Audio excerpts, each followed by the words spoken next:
Juniors cinema കണ്ടിരുന്നു. കണ്ടിരുന്നു. എങ്ങനെ ഉണ്ടായിരുന്നു? കുഴപ്പമില്ലാത്തൊരു പടമാണ്, നന്നായിട്ടുണ്ട്. പക്ഷേ നമ്മൾ ആദ്യമൊക്കെ ഇതൊരു ഇൻവെസ്റ്റിഗേഷൻ ആണെന്ന് തോന്നുന്നില്ല, ആ രീതിക്കാണ് പോയിരുന്നത്.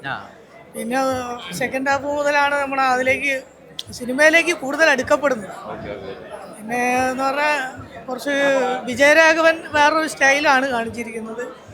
എല്ലാ പടത്തിലുള്ള ഒരു മാസ് സ്റ്റൈലൊന്നുമില്ല. പുള്ളി ഒരു വളരെ സൈലൻ്റ് ആയ ഒരു വക്കീലായിട്ടാണ് കാണിക്കുന്നത്. നന്നായിട്ടുണ്ട്. സിനിമ ശരിക്കും എന്താ ചർച്ച ചെയ്യുന്നത്?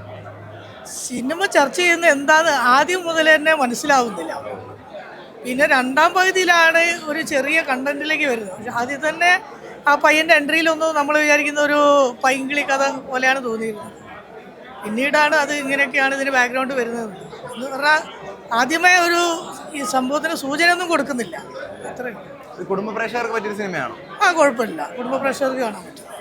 എല്ലാവർക്കും അത്രത്തോളം എൻജോയ് ചെയ്ത് കാണാൻ പറ്റുന്ന സിനിമ. അതെ അതെ അതെ. അത് സെക്കൻഡ് ഹാഫിലാണ് സിനിമയിലേക്ക് കൂടുതലായിട്ടും ആൾ ഇറങ്ങി ചെല്ലാൻ പറ്റുന്നത്. അതുവരെ നമ്മളൊരു സാധാ ചെറിയൊരു സിനിമ പോലെ കാണാൻ പറ്റും.